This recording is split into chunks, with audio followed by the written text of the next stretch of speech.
Assalamualaikum warahmatullahi wabarakatuh. Alhamdulillahi wa syukrulillahi wassalatu wassalamu ala rasulillah wa ala alihi wa sahbihi wa mawalah amma ba'du. Qala subhanaka la ilma lana illa ma'allamtana innaka antal alimul hakim. Wa qala al-muallif rahimahullahu ta'ala wa nafa'ana bihi wa bi'ulumihi wa bi asrarihi fi ta'arwini amin.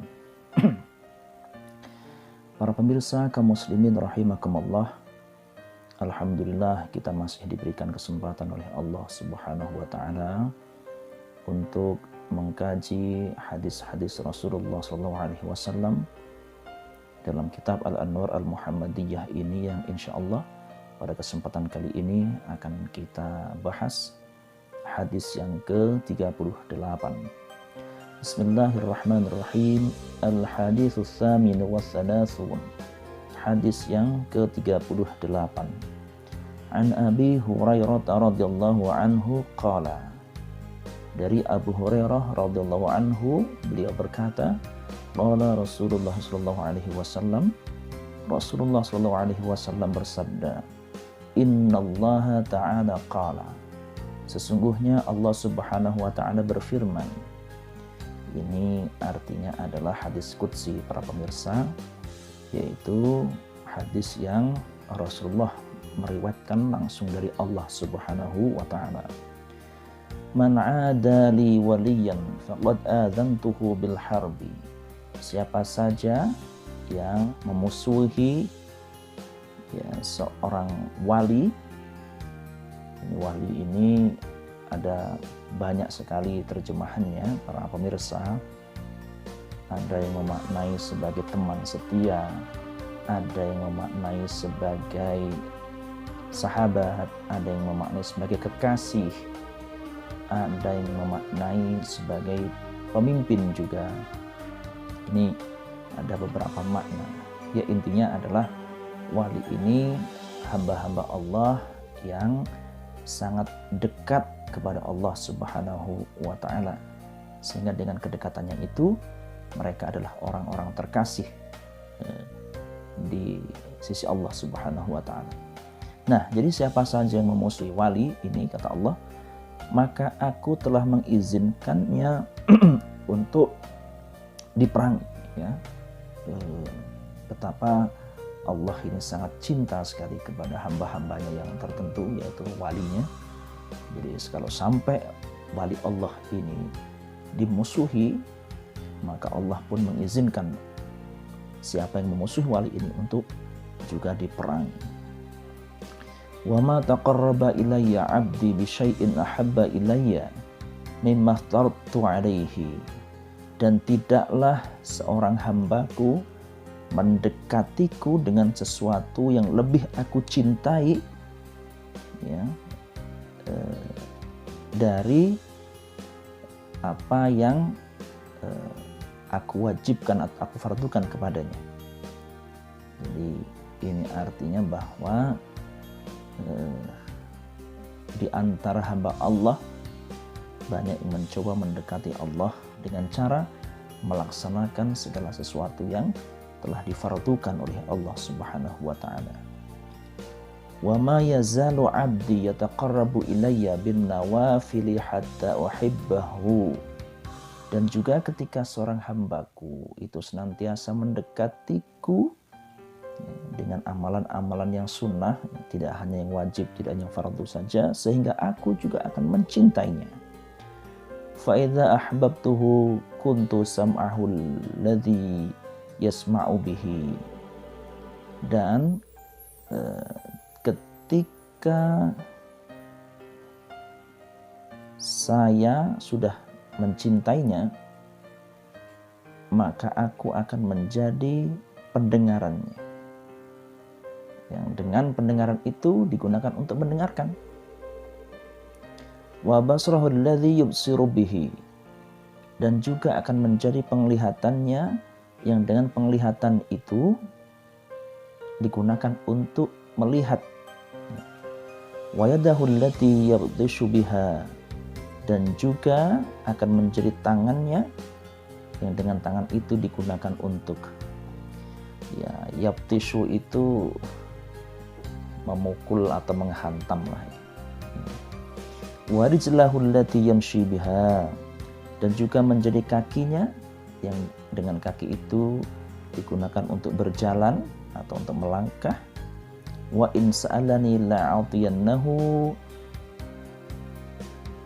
dan seandainya hambaku meminta kepadaku, pasti akan aku beri atau akan aku kasih apa yang ia minta.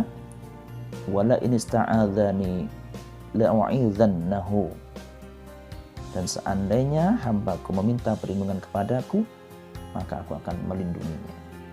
Rawahul Bukhari. Hadis riwayat Imam Bukhari.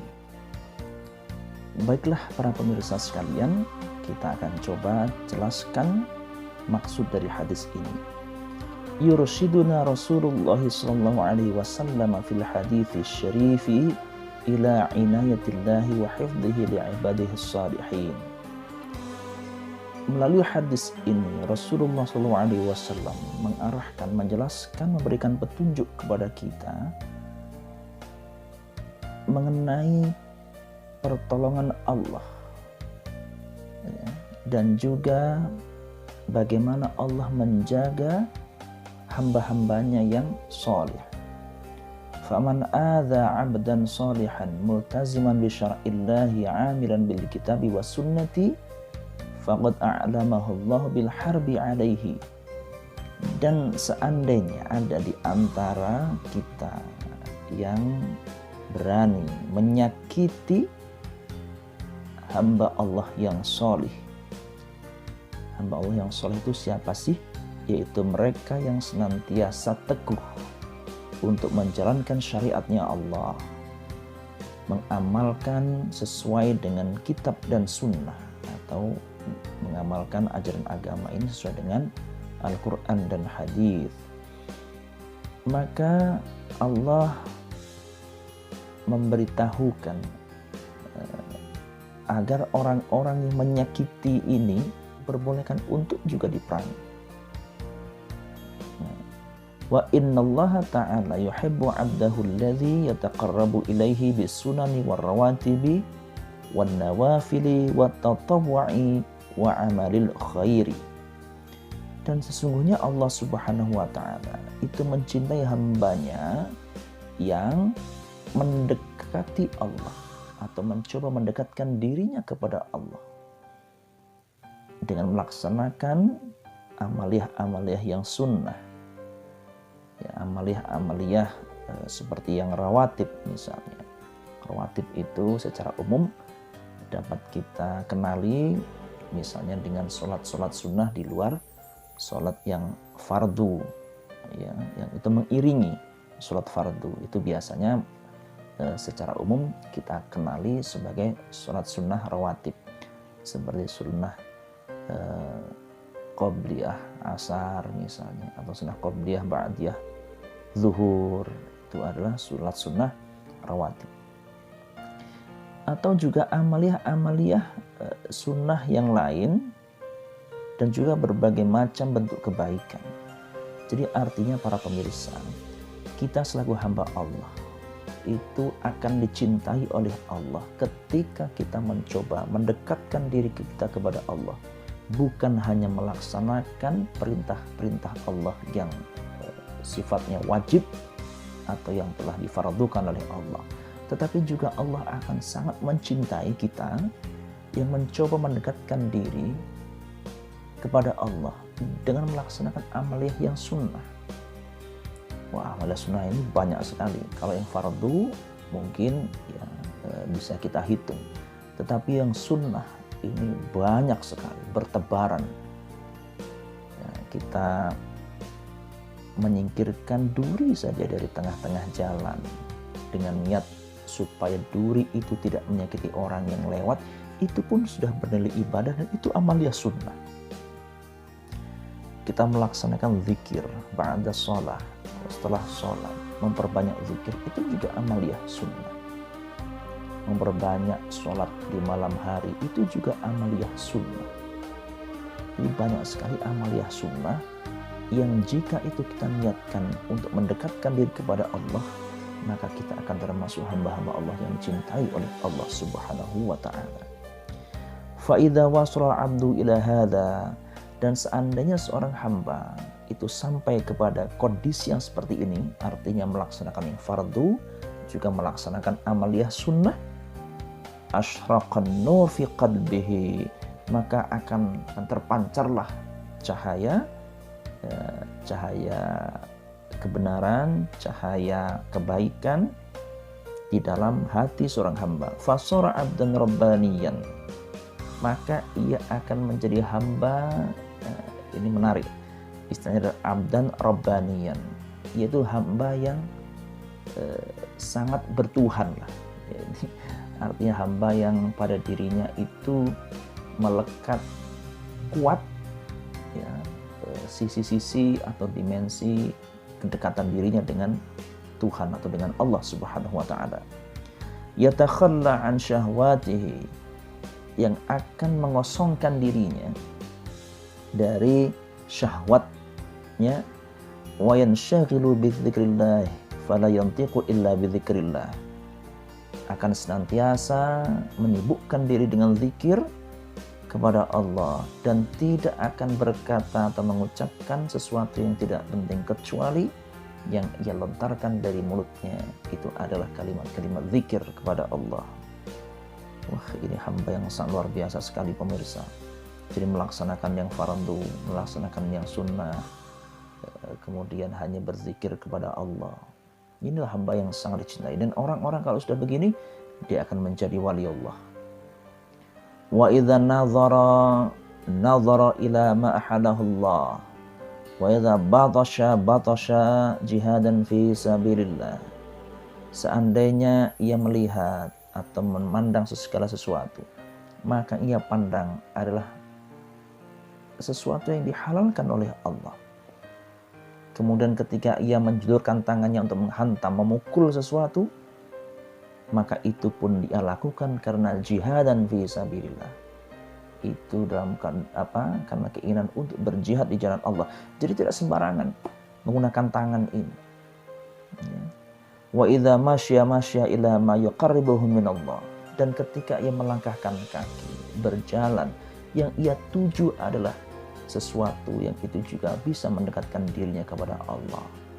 Dia berjalan menuju masjid untuk i'tikaf, sholat berjamaah. Itu cara-cara untuk mendekatkan diri kepada Allah.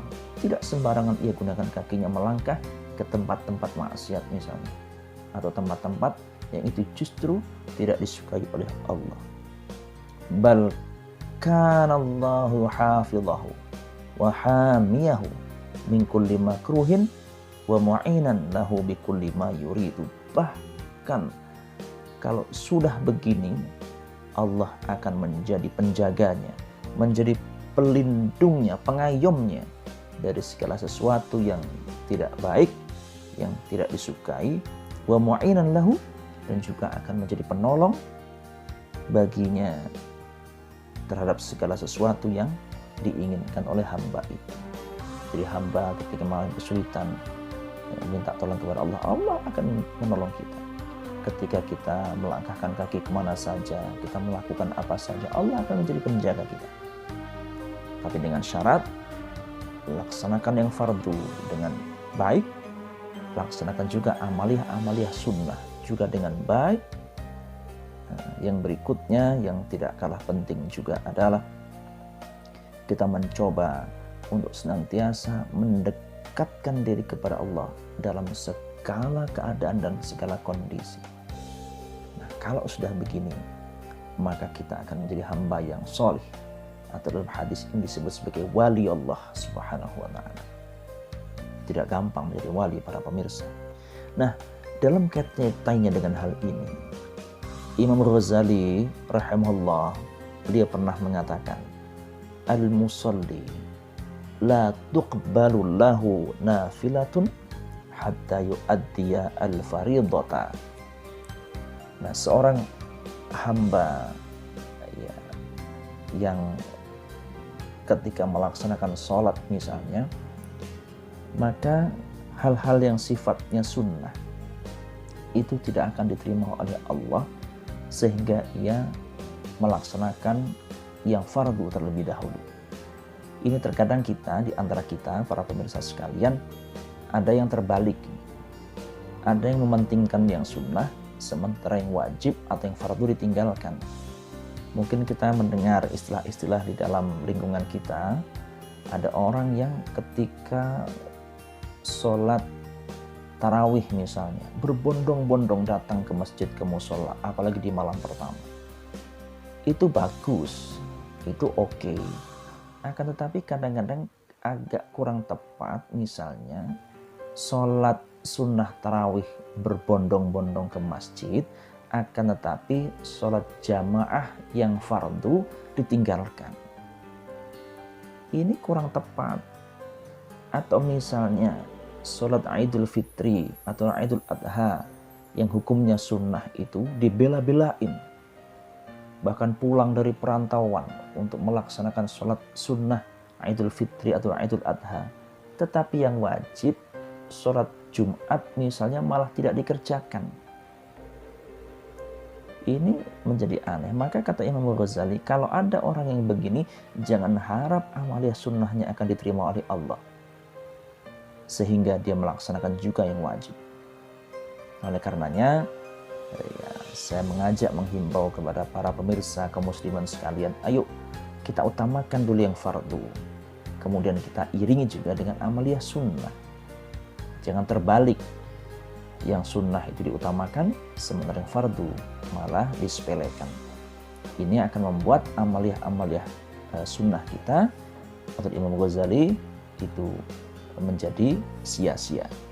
Nah, baiklah para pemirsa sekalian, mudah-mudahan dengan melaksanakan atau menjalankan kewajiban yang telah ditetapkan oleh Allah, juga amalia-amalia sunnah yang telah ditetapkan, diajarkan oleh Rasulullah, para sahabat dan para ulama kita, perlahan-lahan kita akan menjadi hamba Allah yang terus-menerus berusaha semaksimal mungkin mendekatkan diri kepada Allah, sehingga kita mudah-mudahan pula mampu menjadikan diri kita sebagai kekasih Allah Subhanahu wa Ta'ala.